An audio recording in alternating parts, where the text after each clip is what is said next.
اللہ اللہ اللہ حضور اکرم صلی اللہ علیہ وسلم کی پیدائش سے صرف 55 دن پہلے یمن کا بادشاہ ابرہا ہاتھیوں کی فوج لے کر کعبہ ڈھانے کے لیے مکے پر حملہ آور ہوا تھا۔ اس کا سبب یہ تھا کہ ابرہا نے یمن کے دارالسلطنت صنعا میں ایک بہت ہی شاندار اور عالیشان گرجا گھر بنایا اور یہ کوشش کرنے لگا کہ عرب کے لوگ بجائے خانہ کعبہ کے یمن آ کر اس گرجا گھر کا حج کیا کریں۔ جب مکہ والوں کو یہ معلوم ہوا تو قبیلہ خانانہ کا ایک شخص غیظ و غضب میں جل بھن کر یمن گیا اور وہاں کے گرجا گھر میں پاخانہ کر کے اس کو نجاست سے لت پت کر دیا۔ جب ابرہا کو یہ واقعہ سنا تو وہ طیش میں آپے سے باہر ہو گیا اور خانہ کعبہ کو ڈھانے کے لیے ہاتھیوں کی فوج لے کر مکہ پر حملہ کر دیا، اور اس کی فوج کے اگلے دستے نے مکہ والوں کے تمام اونٹوں اور دوسرے مویشیوں کو چھین لیا۔ اس میں 200 یا 400 اونٹ عبد المطلب کے بھی تھے۔ زرقانی جین 1 7 85۔ حضرت عبد المطلب کو اس واقعے سے بڑا رنج پہنچا، چنانچہ آپ اس معاملے میں گفتگو کرنے کے لیے اس کے لشکر میں تشریف لے گئے۔ جب ابرہا کو معلوم ہوا کہ قریش کا سردار اس سے ملاقات کرنے کے لیے آیا ہے تو اس نے آپ کو اپنے خیمے میں بلا لیا، اور جب حضرت عبد المطلب کو دیکھا کہ ایک بلند قامت، روبدار اور نہایت ہی حسین و جمیل آدمی ہے جن کی پیشانی پر نور نبوت کا جاہ و جلال چمک رہا ہے، تو صورت دیکھتے ہی ابرہا مرعوب ہو گیا اور بے اختیار تخت شاہی سے اتر کر آپ کی تعظیم و تکریم کے لیے کھڑا ہو گیا اور اپنے برابر بٹھا کر دریافت کیا کہ کہیے سردار قریش، یہاں آپ کی تشریف آوری کا کیا مقصد ہے؟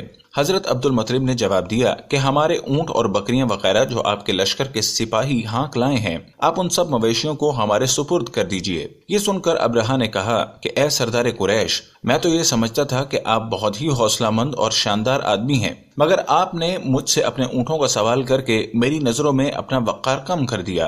اونٹ اور بکری کی حقیقت ہی کیا ہے؟ میں تو آپ کے کعبے کو توڑ پھوڑ کر برباد کرنے کے لیے آیا ہوں۔ آپ نے اس کے بارے میں کوئی گفتگو نہیں کی۔ حضرت عبد المطلب نے کہا، مجھے تو اپنے اونٹوں سے مطلب ہے، کعبہ میرا گھر نہیں ہے بلکہ وہ خدا کا گھر ہے، وہ خود اپنے گھر کو بچا لے گا، مجھے کعبے کی ذرا بھی فکر نہیں ہے۔ یہ سن کر ابرہا اپنے فرعونی لہجے میں کہنے لگا، اے سردار مکہ، سن لیجئے، میں کعبے کو ڈھا کر اس کی اینٹ سے اینٹ بجا دوں گا اور روئی زمین سے اس کا نام و نشان مٹا دوں گا، کیونکہ مکے والوں نے میرے گرجا گھر کی بڑی بے حرمتی کی ہے، اس لیے میں اس کا انتقام لینے کے لیے کعبے کو مسمار کر دینا ضروری سمجھتا ہوں۔ حضرت عبد المطلب نے فرمایا کہ پھر آپ جانے اور خدا جانے، میں آپ سے سفارش کرنے والا ہوں۔ اس گفتگو کے بعد ابرہا نے تمام جانور کو واپس کر دینے کا حکم دیا اور عبد المطلب تمام اونٹوں اور بکریوں کو ساتھ لے کر اپنے گھر گئے اور مکہ والوں سے فرمایا، لوگ اپنے اپنے مال مویشیوں کو لے کر مکے سے باہر نکل جاؤ اور پہاڑوں کی چوٹیوں پر چڑھ کر اور دروں میں چھپ کر پناہ لو۔ مکے والوں سے یہ کہہ کر پھر خود اپنے خاندان کے چند آدمیوں کو ساتھ لے کر خانہ کعبہ میں گئے اور دروازے کا خلقہ پکڑ کر انتہائی بے قراری اور گریزاری کے ساتھ دربار باری میں اس طرح دعا مانگنے لگے کہ اللہم ان المرء یمنع رحلہ فمنع رحالک وانصر علی آل الصلیب وعابدیہ اليوم لقا۔ اے اللہ، بے شک ہر شخص اپنے اپنے گھر کی حفاظت کرتا ہے، لہٰذا تو بھی اپنے گھر کی حفاظت فرما اور صلیب والوں اور صلیب کے پجاریوں عیسائیوں کے مقابلے میں اپنے اطاعت شعاروں کی مدد فرما۔ حضرت عبد المطلب نے یہ دعا مانگی اور اپنے خاندان والوں کو ساتھ لے کر پہاڑ کی چوٹی پر چڑھ گئے اور خدا کی قدرت کا جلوہ دیکھنے لگے۔ ابرہا جب صبح کو کعبہ ڈھانے کے لیے اپنے لشکر جرار اور ہاتھیوں کی قطار کے ساتھ آگے بڑھا اور مقام مغمس میں پہنچا تو خود اس کا ہاتھی، جس کا نام محمود تھا، ایک دم بیٹھ گیا۔ ہر چند مارا اور بار بار للکارا مگر ہاتھی نہیں اٹھا۔ اسی حالت میں قہر الہی ابابیلوں کی شکل میں نمودار ہوا اور ننھے ننھے پرندے جھنڈ کی جھنڈ، جن کی چونچ اور پنجوں میں کنکریاں تھیں، سمندر کی جانب سے حرم کعبہ کی طرف آنے لگے۔ ابابیلوں کے ان لشکروں نے ابرہا کی فوجوں پر اس زور و شور سے سنگباری شروع کر دی کہ آن کی آن میں ابرہا کے لشکر اور اس کے ہاتھیوں کے پڑخچے اڑ گئے۔ ابابیلوں کی سنگباری خداوند قہار و جبار کے قہر و غضب کی ایسی مار تھی کہ جب کوئی کنکر کسی فیل سوار کے سر پر پڑتی تو وہ اس آدمی کے بدن کو چھیدتی ہوئی ہاتھی کے بدن سے پار ہو جاتی۔ ابرہا کی فوج کا ایک آدمی بھی زندہ نہ بچا اور سب کے سب ابرہا اور اس کے ہاتھیوں سمیت اس طرح ہلاک ہو برباد ہو گئے کہ ان کے جسموں کی بوٹیاں ٹکڑے ٹکڑے ہو کر زمین پر بکھر گئیں۔ چنانچہ قرآن مجید کی سورہ الفیل میں خداوند قدوس نے اس واقعے کا ذکر کرتے ہوئے ارشاد فرمایا ہے، الم تر کیف فعل ربک باصحاب الفیل